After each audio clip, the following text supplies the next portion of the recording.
เจ้ามีผู้บ่าวหนุ่มไทยไปเฮ็ดเวียกอยู่เกาหลีบ่แม่นบ่19 ล้าน330,000กีบทุกคนนับรถนับอีกเพื่อมันให้มันครบได้ครบแล้วจะน้อยค่อยมื้อวิทย์นี่แหละเว้าบ่ครบแล้วบ่ได้คันอยู่นี่แหละค่อยใช้แล้วคันว่าบ่ครบอยู่นี่แหละค่อยเอาเงินค่อยใช้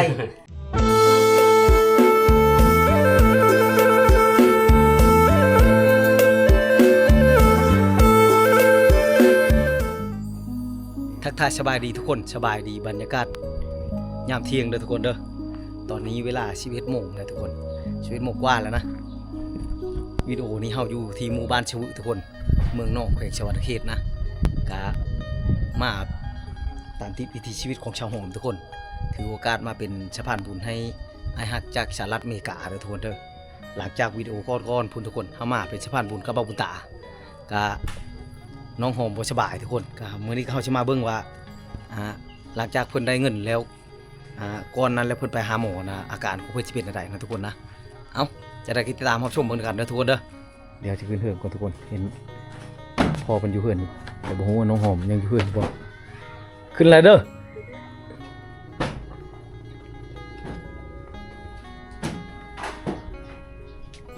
มืดขึ้นมาเนาะตื่นอยู่แน่ไดเอาแพร่ปัดไม่พอยบ่มีบ่ได้ในพอยนี่นี่พัดแต่ในพอยมันบ่สะอาดปานใดอย่างนี้ขี้ดินบ่หมดแม่นสบายดีเจ้าใช้แม่ไปใช้อันนั้นไปเลี้ยงงูไปเลี้ยงงูหอมได้ช่ะหอมนั้นไปไทยนัดไปไทยเข้าห้องน้ำบ่มีห้องน้ำธรรมชาติแม่นไปเข้าป่าห้องน้ำจากป่าเด้อทุกคนเด้อเอาเฮาสิท่าน้องหอมก่อนทุกคนเพราะว่าเพิ่นยังไปทำธุระเข้าห้องน้ำนะทุกคนนะผู้ไก่เติบไปย่างไปอยู่ที่บ้านพุ่นล่ะว่ะวิทย์บ้านนี่แหละอันนี้แม่นบ่ยาที่แพทย์วางให้นะแม่นยาตัวใหม่บ่หรือตัวเก่านี่ตัวใหม่แน่นี่ตัวใหม่ตัวเพิ่นไปห้องหมอมาได้มานะตัวนี้เป็นยาท่าเนาะหมดรอดนึงแล้วตัวนี้ยังบ่ทันได้แกะอันนี้มันยากินอันนี้คือยาบำรุงให้กินข้าวแซ่บหั่นจักยายังเฮาคือบ่จักดีได้เลยแม่นบ่อาการนะยังบ่ดียังคันอยู่เปื่อยอยู่บ่ยังเปื่อยอยู่บ่ยังเอาเฮาสิท่าเบิ่งนำกันเด้อทุกคนเด้อจะน้อยท่าน้องหอมมาก่อนทุกคนเอามาหาก่อนนี่ทุกคนเห็นน้องหอมเอาบึ้มวี่แวบอยู่ไหนเราบ่มีพัดลมแต่ตอนนี้ซื้อใหม่แล้วเนาะราคาเท่าไหร่นี่500,000 บาท500,000โอ้บักใหญ่เลยทุกคนเด้อ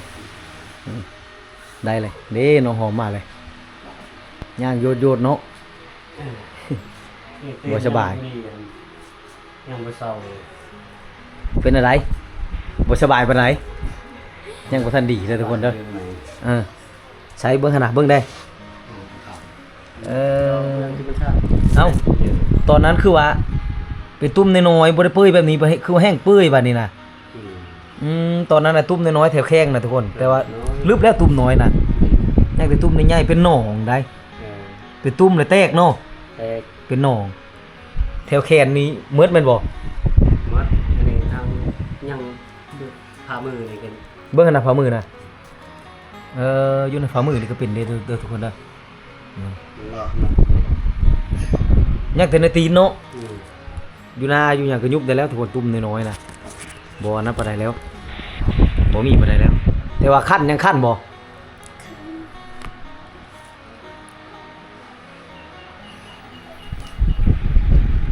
ยาตัวนี้ยากินนะแม่นบ่ชื่อเท่าไรอันนี้นะเอาอยู่คลินิกแล้วเอาอยู่ห้องหมอยานี่บ่ชื่ออยู่คลินิกหรือชื่ออยู่ห้องหมอ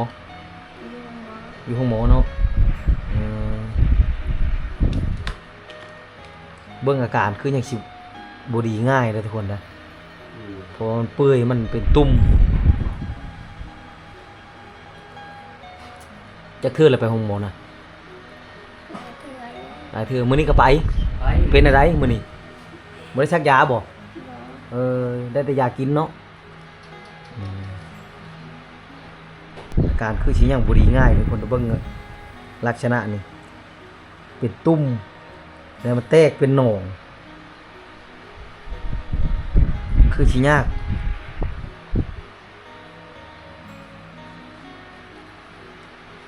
กลางคืนเด้เป็นอะไรได้นอนอยู่บ่หรือว่ากลางคืนก็คั่นแห้งขนาดวิทย์ใช่นี่นะเพราะว่ามันลมแห้งเสียงมันดังเปิดพัดลมเสียงมันดังรบกวนลมมันแห้งพดเอาหอนกะมื้อนั้นหอนกว่านี้อีกแห้งจ้อยมากมื้อนี้นะเนาะกินอยู่บ่ข้าวนะ กิน กินอยู่เนาะน้ำหนักคือสิรุดบ่ได้ติดบ่งบ่ บ่ บ่ได้ติดย่างไปเข้าห้องน้ำไม่ใช่กี่นี่นะวิทย์บ้านพุ่นน่ะลำบากขนาดเดียวคนห้องน้ำบ่มีมื้อได้สิเฮ็ดห้องน้ำน่ะ บ่ฮู้แล้วบ่มีเงิน เฮ็ดซะได้เงินแล้วเฮ็ดซะถ้าเอาผูบ่สิเฮ็ดจนว่าผูมาผูจะเข้าห้องน้ำได้ มื้อได้สิเอาผูนะ บ่มีไผมา มุ้ยไผมากค่อยได้ยินเขาว่าเจ้ามี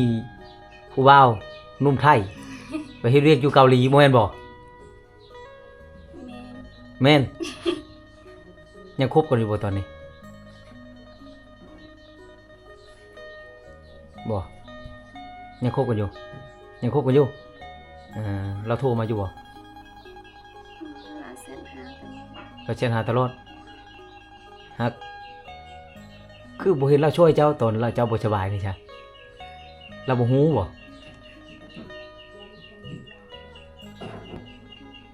เราพาเงินมาอยู่บ่บ่ได้พาเงินมาเลยแสดงว่ายังบ่เลิก บ่เลิกแล้ว เอ แต่ อ ลาเส้นหาพอตลอดแต่ข้อยก็บ่ได้ตอบเราแล้ว เออแสดงว่าเลิกกันแล้วเนาะคือเขาได้ยินเขาเว้าตอนนั้นแม่เจ้าก็เว้าได้เว้าว่าเราสิมาขอเจ้าตอนนั้นนะแม่เจ้าก็ยังเว้านำค่อยแสดงว่าเลิกกันคักเนาะ แม่ อกหักนะก็บ่จักจะเป็นอันนี้นะ บ่ อย่าว่าอกหักแล้วเป็นอันนี้นะเป็นพยาธิไปเลยจ้อยไปเลยบ่ได้ได้ ต้องตั้งตัวใหม่ได้จะก็ทึกชะนีผู้บ่าวยันจะตู้เขาเราเป็นคนไทยเนาะเฮ็ดเวียกอยู่เกาหลีแล้ววะเฟซเราค่อยเห็นเป็นตัวหนังสือเกาหลีเขาอย่างนี้แหละค่อยก็บ่จัก อ่านบ่เป็นชื่อเราได้ บ่ฮู้บ่ฮู้คบกันบ่ฮู้ชื่อ เออเจ้านี่คักเนาะเอ้าทุกคนนี่ก็คือชาวโฮมเพิ่นว่ามีผู้บ่าวอยู่ไทยแต่ตอนนั้นเป็นอดีตไปแล้วเนาะเนาะแต่ตอนนี้โชดคือเก่า โสด ถ้ามีผู้มักเอาบอกคนเดียวนี่ เอ้า เอาเอาทุกคนเฮาสิถ่ายแบบยาวๆไปเลยเด้อทุกคนเด้อเพราะว่า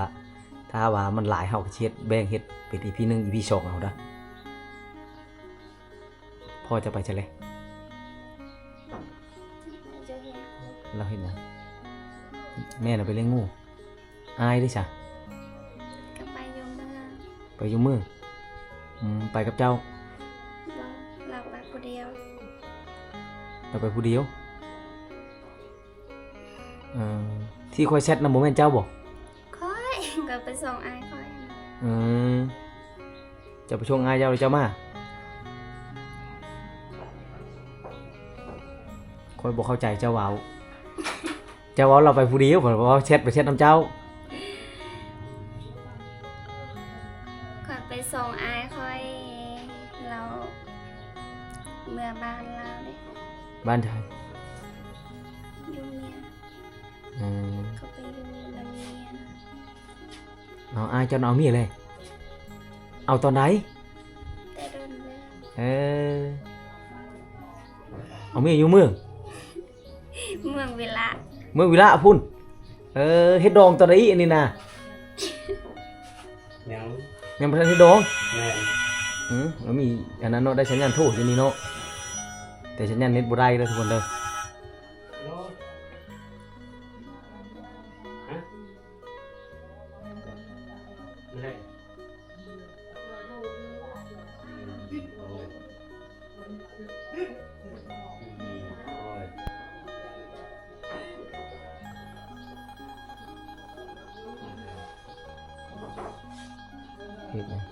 อายจะบ่โทรนะโทรยัง ลูกคอยผู้ดอนนั่น หืม ลูกคอยผู้ดอน ผู้นั้นเราบอกว่าเอาเมียนะ บ่ เอ อัน อ นี้พายอันนี้เอาเมียยังผู้ดอน เออยังมีอีกโอ้ยข้อยก็บ่เข้าใจคือกันคิดว่า สา ผู้ ม ดอน คนลูกชายอัน คิดว่าผู้ดอนๆน่ะ บ่ ผู้ดอนน่ะยังเนาะเดี๋ยวนี้น่ะ ยัง อืมเอาเนาเขาจะพิษคือว่าผู้ดอนนะเอาเมียได้ทุกคนได้ บ่ แสดงว่าผู้หนึงอีกเนาะเอาเมียอยู่มือเวลายังบ่ทันเฮ็ดดอง ยังบ่มีเงินหั่น อืม ไปชูอยู่หั่นนั่นแหละ ไปชู้เอาเนาะ แม่น ถ้า อัน ชม นี้เอาเมียนี่ ใช่ นี่ เออ อืม คนนี้ อันนี้ลูกคอยนี่แหละ หอมอันนี้นะ หอมนี่ เกิดปี2006 อืม 20 ปีแล้วนี่อันนี้นี่ผู้ถูกคอยนี่นี่นี่ อืม ร้อนนี่อันนี้เติม คือต่างประเทศนี่เนาะผู้ดอนน่ะ อืม อย่าเกะมันแม่นน่ะฉันบ่เกะมันนั่นน่ะใช้ยาน่ะท่าเลยอ้าวท่ายานี่แหละพระสิเกะ แห่งทาแห่งขัน ให้ค่าให้ขั้นเอายามันก็เกะกันคันเจ้าเก่าแห่งเต็งแล้วมันติดตามเล็บตามอย่างเจ้าก็มันสิล่ามไปเลยนั่นน่ะมันสิเป็นบาดเป็นแผลเปื้อยไปมันเจ็บเจ้าเก่ามันเจ้าแกะมันน่ะมีแต่อดใช้ยาแล้วบ่ใช้ยาพื้นเมืองแม่เจะต้มน่ะ บริษัทเลย บ่ได้ใช้แล้วเนาะใช้แต่ยาตัวนี้ค่อยว่าน่าจะชักยานำเขาบ่ชักยาให้บ่มียาชักบ่เนาะบ่ลองไปคลินิกเบิ่งอยู่สิโปนพุ่นไปห้องหมอเวียดนะไปคลินิกเวียดนะน่าจะดีกว่าไว้แบบนี้ทรมานได้นี่มันคันเป็นพยาธิตัวนี้ทรมานได้คันนี่ไหนกินเนี่ยบ่ถึงแห้งคันกินเนี่ยมันผิดนี่โอ้ปลาแดกนี่ชุดยอดเลยของดองนี่บ้าแต่กินนี่เห็นผลกระบอดเริ่มมาแรงมา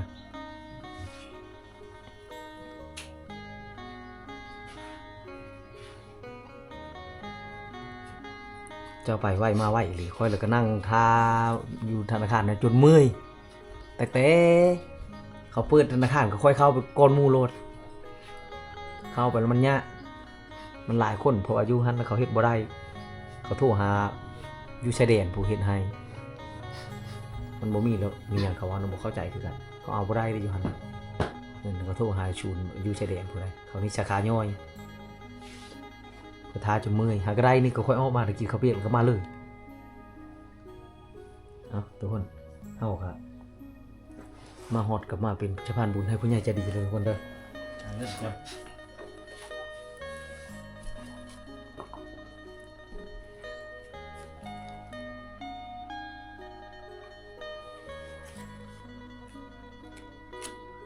ทำได้ฉันได้แบบนี้นะ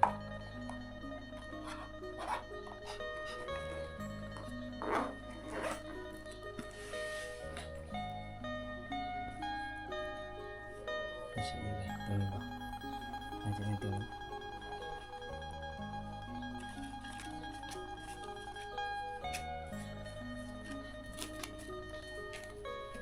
เอาทักทายสบายดีทุกคนสบายดีอีกทีหนึงเด้อทุกคนเด้อมื้อนี้เฮาก็มาจัดให้ตามคำขอของไอ้ฮักจากสหรัฐอเมริกาทุกคนมาเป็นสะพานบุญให้เพิ่นฝากเงินมาให้น้องหอมจำนวนอยู่19ล้าน330,000กีบทุกคน แต่ว่าเงินตัวนี้มันเป็นคัดละ10ล้านอยู่แล้วทุกคนนี่คือตัวนี้ออกมาจากธนาคารใหม่ๆนี่ใบแสนกีบตัวนี้10ล้านบ่ทันได้แกะตัวนี้แต่ว่าตัวนี้นี่แกะแล้วเพราะว่ามันอันนั้นตัวนี้มันบ่ฮอด10ล้านมีแต่9ล้านตัวนี้10ล้านจนเราจะนับว่า1 2 3 4 5 6 7 8 9 10เอาสิเฮ็ดคัดละล้านทุกคน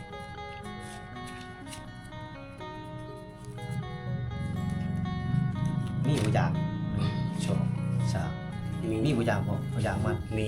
เอามาดู1 2 3 4 5 6 7 8 9 10 จะไว้นะเฮ็ดคัดไว้1 2 3 4 5 6 7 8 9 10 1 2 3 4 5 6 7 8 9 10จะคัดนี้คันนั้นคือคัดนี้แล้วมีข่าวล้างนะ1 ทำเลยตึงกระตาฝึกไปเลย 2 3 4 5 6 7 8 9 10 1 2 3 4 5 6 7 8 9 10เอา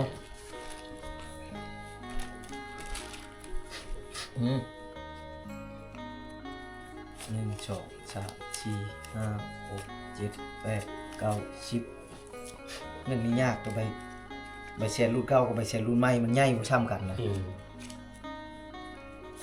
2 บ่ใหญ่ตัวเก่าใหญ่ตัวใหม่ 5 6 7 8 9 10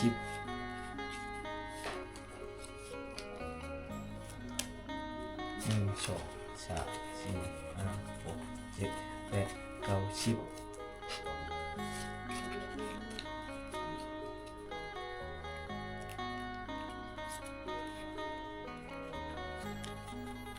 แก้บ่ตัวนั้นก็แก้บ่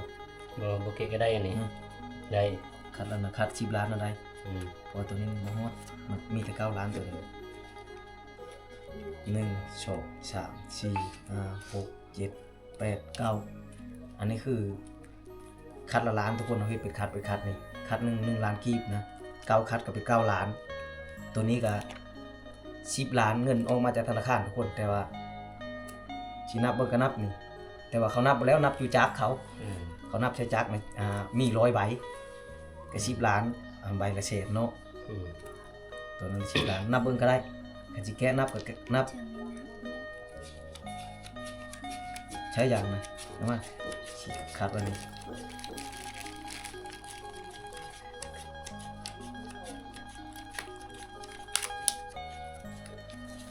ตัวนี้1 2 3 แสนครับ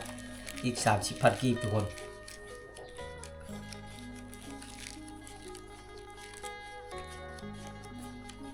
เจ้านับลำหกชิ้นนับลำตัวนี้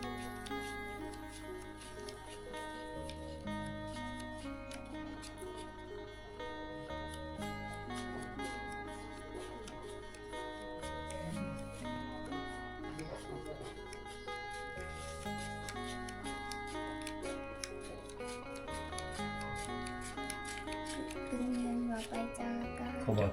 จบ คันบ่ครบก็เฮาสิเอาเงินเฮาใช้เท่านั้นแหละเฮาไปผูกอาม่า คันบ่ครบก็ถือว่าเฮาเป็นโทษเอ้าทุกคนตอนนี้ก็เฮาสิมอบเงินให้น้องแล้วเนาะทุกคนเนาะเพราะว่าให้น้องไปหาหมออีกคือเก่าเด้อทุกคนเด้อเอ้าจับเอาจับเอาจับชมเบิ่งผู้เบิ่งกองผู้จับทางลุงนี่เอาได้แล้วเอาไว้บัดนี้สินับอีกก็นับให้พอนับอีกคันนี่พอยังบ่ทันได้นับนี่ ได้แล้ว บ่คันนี้เจ้านับเลยคันนี้ค่อยนับผู้ดีค่อยนี่เจ้านับอีกตัวนี้เอ้า จังนับแล้วนี่ได้ บ่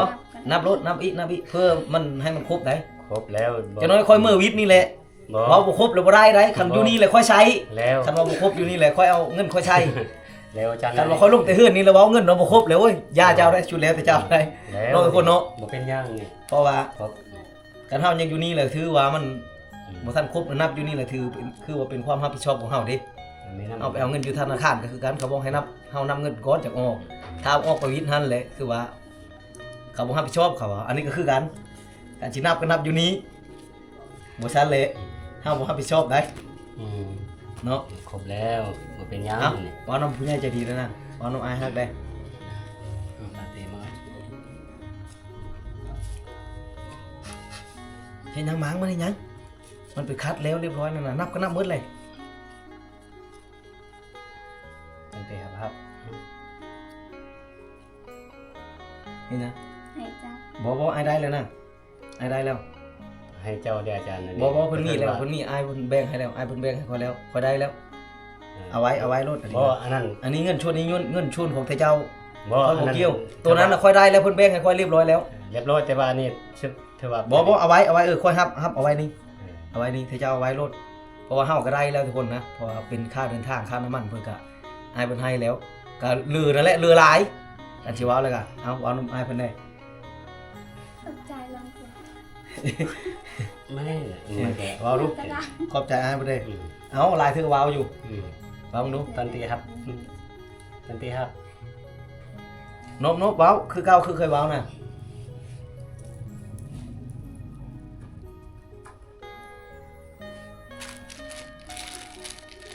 เอาเว้าได้มั้ย ขอบใจเด้อผู้ใหญ่ใจดี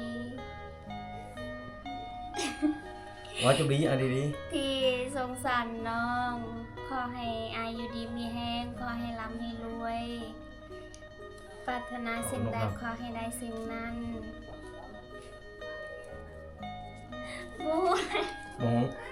เอาทุกคนคือน้องก็เว้าได้ชำนี้เลยทุกคนเด้อสำหรับเฮาก็ทุกคนเอาก็ขอขอบใจหลายๆเนาะที่ว่าอ้ายฮักเพิ่นก็เอ็นดูเฮาทั้งช่องให้น้องทุกคนก็ขอให้อยู่ดีมีแห้งเจ็บบ่ได้ใครบ่มีได้เด้อโชคมันร่ำรวยเฮ็ดหยังก็ไปทางใดก็มีแต่ผู้ฮักผู้แพงนะ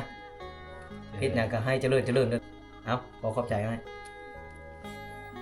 เข้าใจเราเนาะ ขอบใจ เก็บไว้บัดนี้กันนะ เข้าใจ เฮาก็ยังเว้าบ่เป็นทุกคน อืม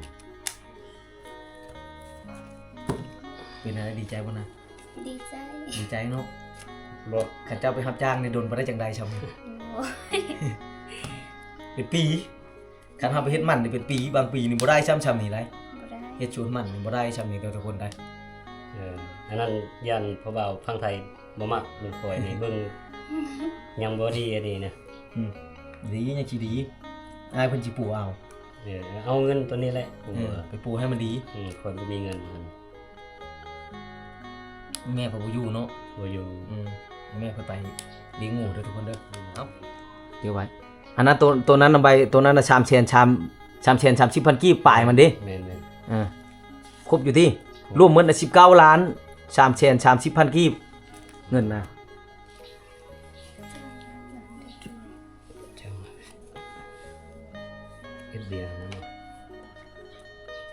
เป็นไรนะหอม เบียร์ของนะ มื้อใดอีสิไปหาหมอนะหมอเพิ่นนัดบ่ อื่น มื้ออื่นไปอีกคอยว่าเจ้าคันมันอันนั้นแล้วเจ้าน่าจะไปห้องหมอคลินิกเวียดอยู่เซโปนพุ่นน่ะให้อ้ายจะพาไปอีกมันดีไว้ไดด็อกเตอร์เขาจบมาแต่เวียดมันดีไว้ดีกว่าไดเอาไว้ใช้เงินนะ